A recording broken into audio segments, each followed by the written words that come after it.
If a Bus Could Talk, the story of Rosa Parks, written and illustrated by Faith Renegold. This morning, a strange-looking bus pulled up by my stop. It didn't look anything like my usual bus, but it was on time, and I didn't want to be late for school, so I decided to take it. The door opened, and a voice called out, "Step on up, young lady." I got on thinking, I'll ask the driver which bus this is. But the driver was not in his seat. I paid my fare and looked around for him. None of the other passengers seemed to notice anything was wrong. "Stop this bus and let me off," I shouted. "I want a bus with a driver." "Please, don't take that seat, Marcy," someone said. "This is a special bus, Marcy, and you're sitting in a special seat reserved for a very special person. This used to be the Cleveland Avenue bus, but now it's the Rosa Parks bus. One day a year we reserve that seat in her name. Take another seat and I will tell you all about her." Now the voice seemed to be coming from the bus itself. I could hardly believe it. I was on a talking bus. Trembling with fear, but curious as I could be, I took a seat across the aisle and settled down to hear this remarkable story. Rosa McClaughty, the first child of James and Leona McClaughty, was born on February 4th, 1913, in Tuskegee, Alabama. When Rosa was 2 years old, her mother took Rosa and Sylvester, her baby brother, to live on their grandfather's small farm in Pine Level, Alabama.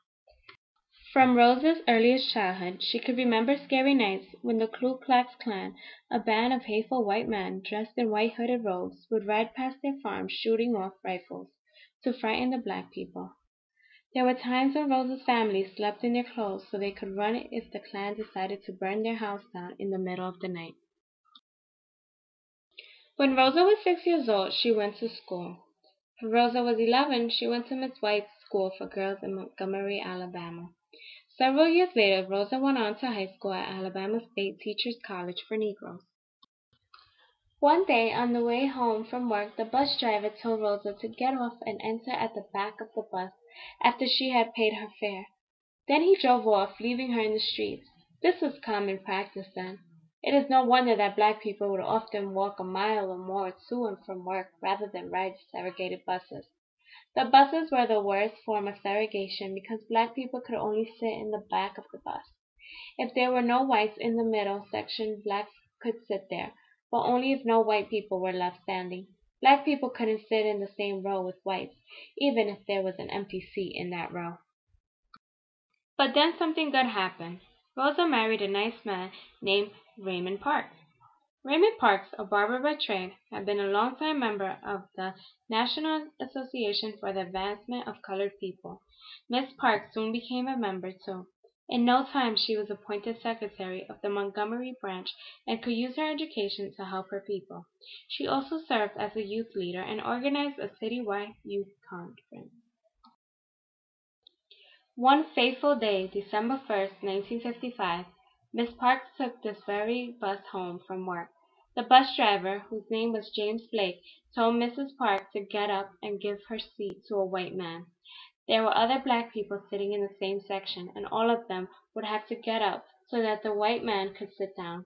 Rosa knew that the segregation laws were unfair, and right then and there, she decided to do something about it. She told the driver she would not give up her seat. This was the same bus driver who had wronged her before. When Mrs. Parks refused to give up her seat, Blake called the police and had her arrested and taken to jail for breaking the segregation laws. It is for this singular act of courage that one day a year Miss Parks' seat has been reserved, said the talking bus, and why we don't want to see Blake driving this bus ever again. How long did Miss Parks have to stay in jail, I asked. Not long, Marcy. When Mr. Nixon, the head of the Montgomery branch of the NAACP, heard of Miss Parks' arrest, he paid her bail and she was released. He asked her to help with a boycott to change the segregation laws. Rosa was happy to be a part of a citywide effort to end segregated buses. Mr. Nixon also asked the Women's Political Council and the town's black ministers to help organize and promote what came to be known the world over as the Montgomery bus boycott. For 381 days, more than a year, black people in Montgomery either walked or arranged their own carpools instead of taking the buses. Without the black passengers, the buses were almost empty, and the city lost a lot of money. The Montgomery bus boycott was working. The Montgomery bus boycott was the beginning of a national movement in which people of every race organized protests against segregation in their own towns. The boycott spread to department stores where black people were not allowed to return articles of clothing they had brought, or to try on clothes before buying them. You mean Miss Rosa could not try on a pair of shoes or return a dress that did not fit? I asked. Yes, Marcy. I know it's difficult for young people today to understand what life under the segregation laws were really like. There were Edens, too, where black people and white sympathizers would sit at four whites-only lunch counters and have food poured over their heads by hissing crowds. Mrs. Parks' case finally reached the highest court in our land, and on November 13, 1956, the U.S. Supreme Court ruled that segregation on public buses was against the law. A little more than a month later, the boycott ended. Black people no longer had to ride in the back of the bus, but the struggle for equal rights was not over. Rosa lost her $25 a week job at the Montgomery Fair department store, and she continued to receive threatening phone calls and letters. Mrs. Parks' struggle for equal rights continued.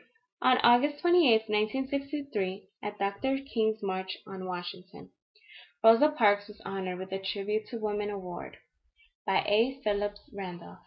However, she was not asked to speak. Many tributes and awards have been given to this gentle, courageous woman. But what this old bus is proudest of is that Cleveland Avenue, the street this bus ran on, has been renamed Rosa Parks Boulevard. And just like that, the bus stopped and Miss Parks herself got on. I am so excited to meet you, Miss Parks, I said happily. You really are the mother of the civil rights movement, and I am so lucky to be here. May I ask what gave you such a strong belief in freedom? My belief in freedom goes way back to the days when my mother used to sing the old Negro spiritual, "Oh, freedom over me," said Miss Parks.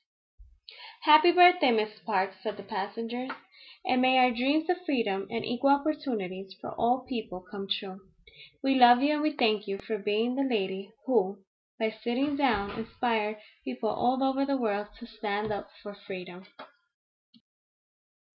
By the time the talking bus reached my school, my head was cramped full of all the new things that had happened. When I got up this morning, little did I know that I would be attending Miss Parks' birthday party on the very bus she was arrested on. I can't wait to tell my class about this.